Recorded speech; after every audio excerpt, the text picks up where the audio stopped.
नमस्कार। News room में आप सभी का स्वागत है। भारतीय सेना ने एक ऐतिहासिक और साहसिक निर्णय लेते हुए कर्नल श्रीकांत पुरोहित को ब्रिगेडियर के पद पर पदोन्नत कर दिया है, जिससे न केवल वर्षों से लंबित न्याय को नई दिशा मिली है, बल्कि एक ईमानदार अधिकारी की प्रतिष्ठा भी पूरी तरह बहाल हुई है।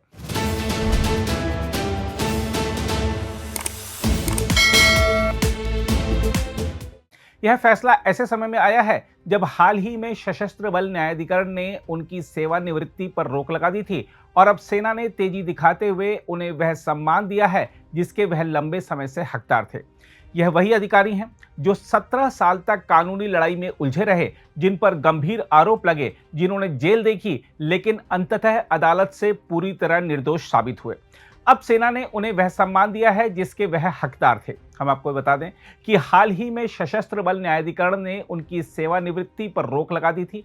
उनकी सेवानिवृत्ति 31 मार्च 2026 को होनी थी, लेकिन न्यायाधिकरण ने स्पष्ट कहा कि जब तक उनकी पदोन्नति से जुड़ी शिकायत पर फैसला नहीं हो जाता, तब तक उन्हें सेवा से अलग नहीं किया जा सकता।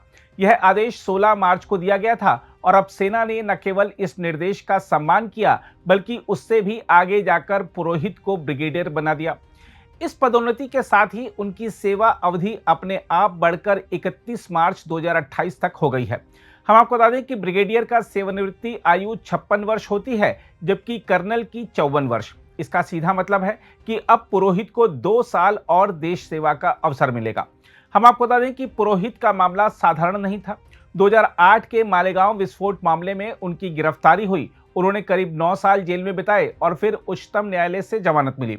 इसके बाद भी मुकदमा चलता रहा और आखिरकार जुलाई 2025 में विशेष अदालत ने उन्हें सबूतों के अभाव में पूरी तरह बरी कर दिया। यह फैसला केवल कानूनी राहत नहीं था, बल्कि उनके पूरे जीवन और करियर को वापस पटरी पर लाने वाला मोड़ था। सेना में उनके सेवा रिकॉर्ड पर नजर डालें तो तस्वीर और भी साफ हो जाती है। 20 साल से अधिक का बेदाग करियर, आतंकवाद विरोधी अभियानों में सक्रिय भूमिका और उत्कृष्ट सेवा मूल्यांकन रिपोर्ट। इसके बावजूद उनकी पदोन्नति इसलिए रुक गई क्योंकि वह एक लंबी कानूनी प्रक्रिया में फंसे रहे। यह स्पष्ट अन्याय था और पुरोहित ने इसे चुनौती दी। उन्होंने कहा कि उनके जूनियर अधिकारी ब्रिगेडियर बन गए, जबकि उनका करियर ठहर गया। आखिरकार उनकी आवाज सुनी गई। सबसे चौंकाने वाली बात यह है कि पुरोहित उन गिने चुने अधिकारियों में शामिल हो गए हैं जिन्हें बिना कर्नल स्तर पर यूनिट कमांड किए सीधे ब्रिगेडियर बनाया गया है। सेना के इतिहास में इससे पहले यह उपलब्धि केवल महान सैन्य अधिकारी और पूर्व सेनाध्यक्ष सैम मानेकशॉ को मिली थी। यह तुलना अपने आप में बताती है कि पुरोहित का मामला कितना असाधारण है। यह निर्णय केवल एक व्यक्ति के सम्मान की बहाली नहीं है, बल्कि यह पूरे सिस्टम के लिए एक संदेश है कि अगर कोई निर्दोष है तो देर से ही सही उसे न्याय जरूर मिलेगा।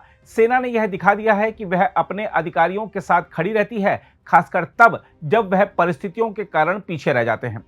पुरोहित का संघर्ष हमें यह भी सिखाता है कि धैर्य और विश्वास कितना जरूरी है। एक अधिकारी जिसने जेल देखी, आरोप झेले, करियर लगभग खत्म होता दिखा, वही आज ब्रिगेडियर बनकर सामने खड़े हैं। यह कहानी हर उस व्यक्ति के लिए प्रेरणा है जो मुश्किल हालात में भी हार नहीं मानता। भारतीय सेना के इस फैसले की जितनी सराहना की जाए कम है। यह कदम केवल पुरोहित के लिए नहीं, बल्कि पूरे देश के लिए गर्व का विषय है। यह दिखाता है कि सच्चाई को दबाया नहीं जा सकता और न्याय को रोका नहीं जा सकता। आज पुरोहित की पदोन्नति एक संदेश है कि अगर आप सही हैं तो अंत में जीत आपकी ही होगी। बहरहाल इस फैसले ने यह भी साबित कर दिया है कि भारतीय सेना केवल ताकत का प्रतीक नहीं, बल्कि न्याय और सम्मान की भी सबसे मजबूत संस्था है।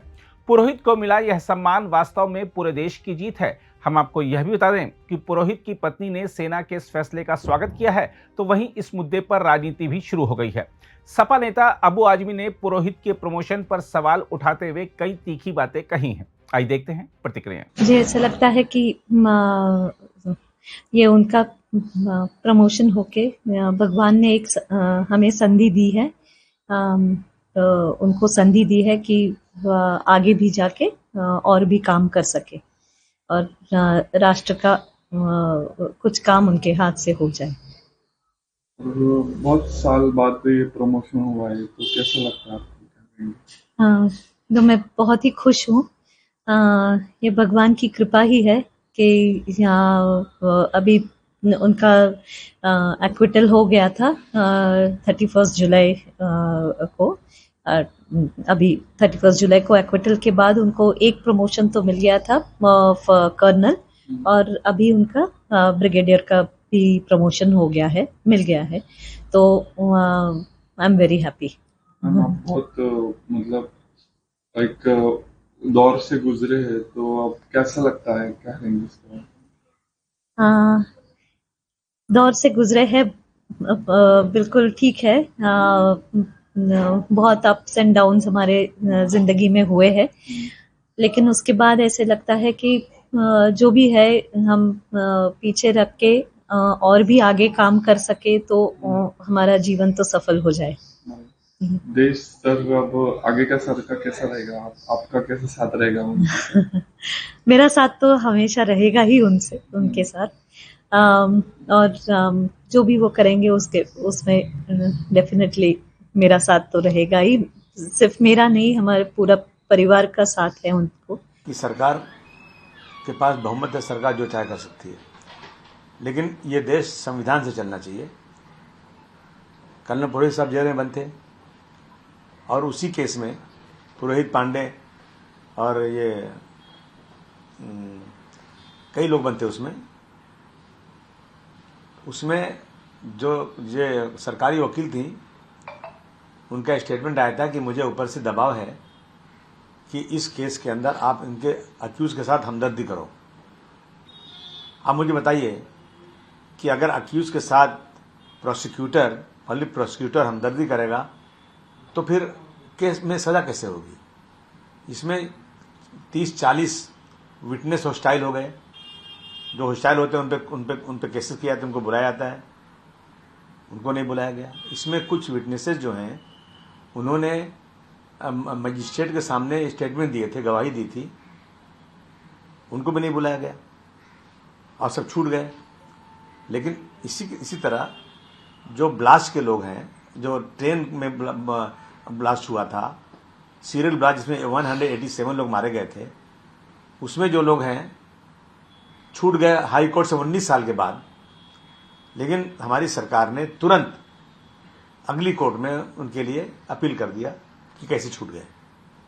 मैं आम जनता ये जानना चाहती है कि जब ट्रेन ब्लास्ट के लोग छूटे 19 साल बाद तो उसकी अपील की सरकार ने कि भाई इसको फिर से देखा जाए केस को।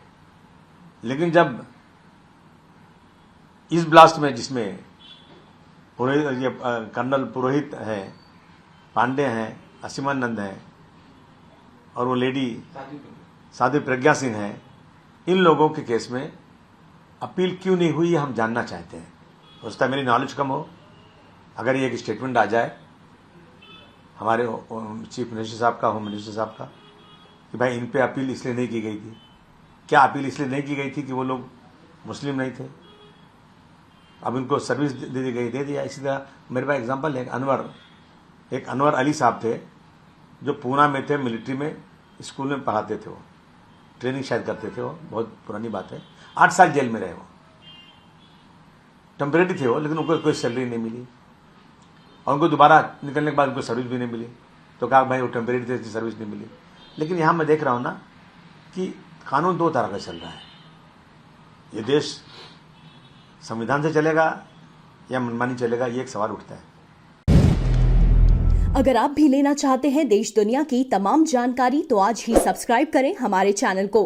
साथ ही नीचे दिए बेल आइकन को जरूर दबाएं ताकि हर अपडेट आप तक पहुंच सके।